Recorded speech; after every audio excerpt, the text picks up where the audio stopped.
Good afternoon and welcome to Major's Moment. I'm Eric Harris and we are here at Click and Close headquarters, and today we'll be shining a spotlight on a realtor partner of mine, Blake Tinkle. He's with Keller Williams, and today we're going to get to know him a little more personally and professionally as well. Also, we're going to be discussing social media platforms for promoting himself and his business. The goal today is so that others can learn something that may help them generate more business each month. And when I first thought of my first guest and who it should be, I couldn't have thought of a better person than my man Blake over here because of the work we've done together and his use of social media and the platform. So, Blake, thanks for joining me today. And how you been doing?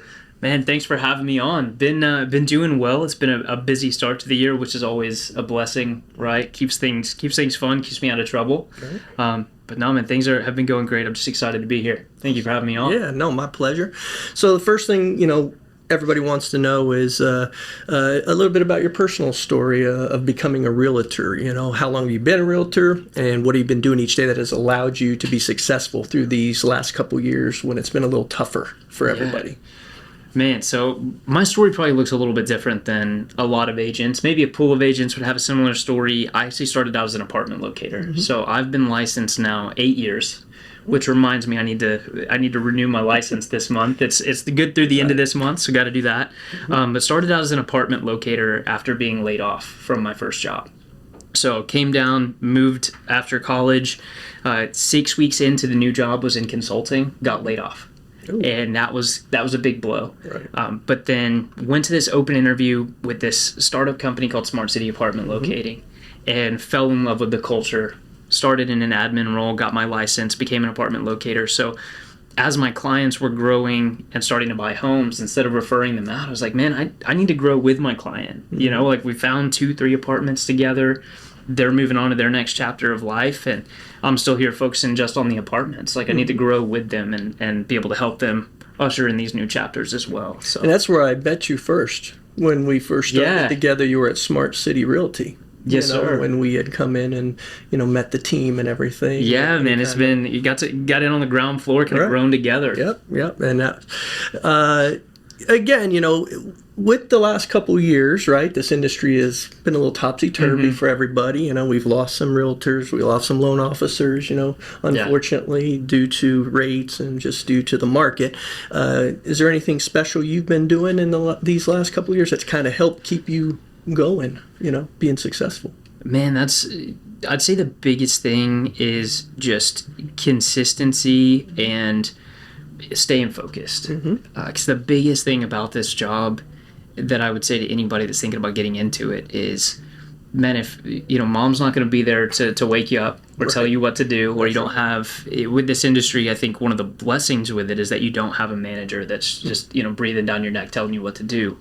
But if you thrive in an environment where you're waking up and okay, I got to go out and do something today, or there's no food on the table kind of thing.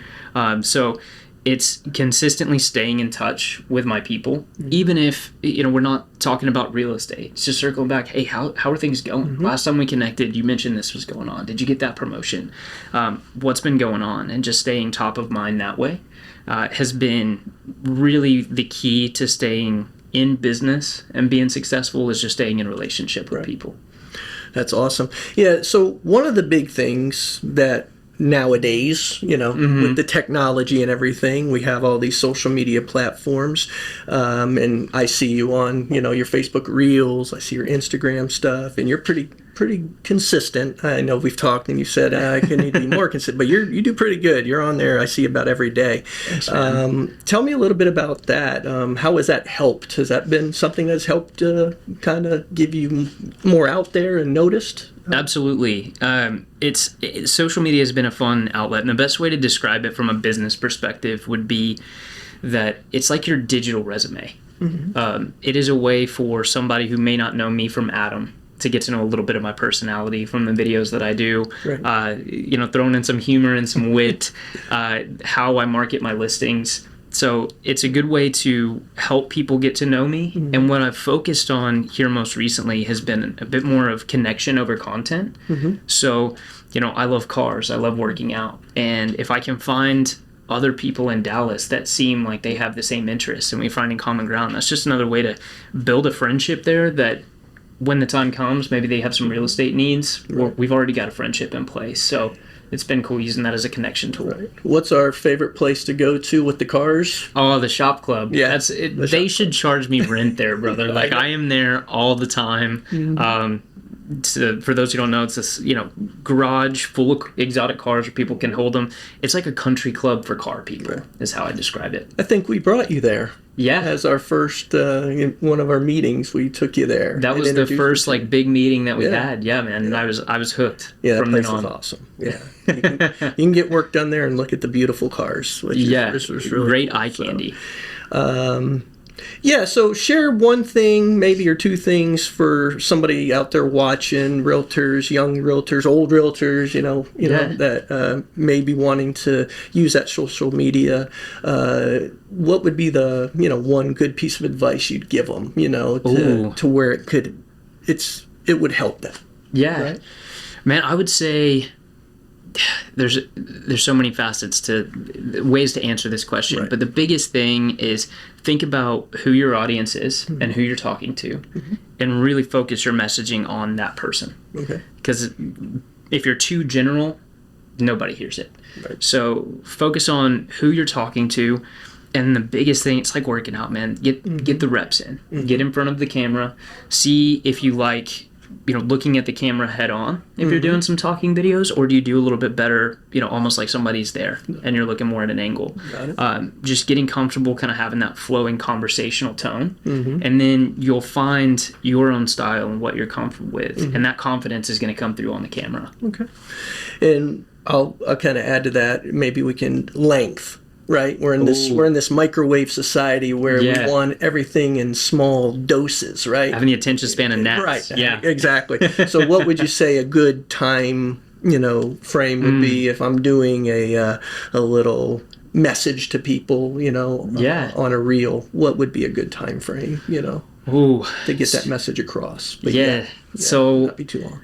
It's different than, if you were like a YouTuber, which is very long form. My brain doesn't think that way. I would say I think in anywhere from 20-second to 45-second clips is usually what I'm focusing on, is delivering the message in that time or showing the highlights of the home in that time. Perfect. Now, will you highlight your houses with social media? Like you'll do walkthroughs with it? Is that something you do? Or a quick out in front of the house? Is that... Yeah. How's that work? Yeah, so I do, sometimes I'll do them different ways. It could be a walkthrough video where you see things are slowed down, sped up a little bit. Could just be very cinematic, where you're getting a slow pan of an area and like a slow zoom into an area. And I come from, in high school, my friends and I would try to make every report possible a video. We'd say, can we make a movie? Right. And so I come from kind of a film background, so I think in those terms, and try to change it up with how I market my properties. Like I've got a condo listing that's really big on the lifestyle. So I got my film guy, said, listen, man, this is going to sound crazy, but I want to do a first-person point of view video. And so we strapped a camera to my chest with bungee cords. I saw that, yes. And I went around as if I was living a day in the life living in this condo to show what it would look like, just to do something different. So it's been fun using video as a medium and thinking of new ways. That's awesome. Yeah, so again, thanks for sharing that with us. Again, hopefully somebody out there can learn something or, actually try it and see how if that's something that, again, the goal is if it helps you get one more deal a month, that's been very beneficial for you and your family, right? Yeah. So, one of the final things that I always want to close with is, business aside, right? The personal side of Blake, right? What's your personal situation? Are you married? Do you have kids? What's going on? Great question. So I am married. Have been married since November of 2023. So coming up on 2 years in November. Time flies when you're having fun, right? I remember when you got married. Yeah, man. Yep, we were in the middle of a deal, Yeah, we were in the middle of a deal. during that. Yes, sir. So yeah, man, been married. We have two dogs, our fur babies that keep that feels like a full-time job in and of itself. It really is like having kids. Yes. So yeah, man, it's been fun. She just had a birthday on Monday. Then, as you know, man, it's not just a birthday. It's a birth month. It's a birth month. Yeah. There are happenings all the time. So it's been fun. We went on like an adventure picnic through Uptown. Then we've got some family coming in town this weekend. She wants to do a homemade brunch, a brunch charcuterie board. So yeah, there's never a dull moment. It's exciting. Yeah, when you say birth month, I can relate to that. My birthday's on Valentine's Day. So My man. I just want one day, but that's the ladies' day. So I kind of, it's tough for me to say, hey, it's my birthday, but I never cheated my wife. She still got her day, but she gets a month when it's her birthday. So I totally understand that. You just give her that one day, and then you take the 2 weeks on either side. Well, that's how my father-in-law told me, you stay married forever. 2 words. Yes, dear. Yes, dear. Just remember that, okay? But yeah, I mean, what did you guys do? Real quick, what did you guys do? Anything special? Was it a surprise? I mean, I saw some of the, on Facebook, I saw kind of the happenings. Yeah, man, we actually rode the trolley in Uptown. So this was something that I think we actually got for her birthday a year or two ago, and we sat on it forever. But it was this interactive, you went to different businesses throughout Uptown to get the pieces of picnic. And Sunday, we had glorious picnic weather. It was like 50 degrees and rainy. So we were walking through Uptown, kind of freezing cold. It was windy, and we decided, you know what, we're going to take all the picnic stuff and go home, and we'll just spread the blanket out on the table. And I did surprise her Valentine's Day. Actually, I took her. We were using an engagement ring that was a family heirloom, and I always told her, hey, we'll get you one that is yours. And so we went Valentine's Day, looked at it and everything, and I kind of played cool, like, we'll pull the trigger on this soon. We just wanted to get what you were going for. Right. And I bought it knowing I would give it to her on her birthday. Well, we messed up, and they had my email on file, but her phone number. So she got a call saying, hey, Mrs. Tinkle, your ring is ready. Oh, no. Yeah. So last week she said, hey, I think I got a voicemail I wasn't supposed to get. And I said, what do you mean? So she, she acted surprised and everything, but I said, good about that. Right.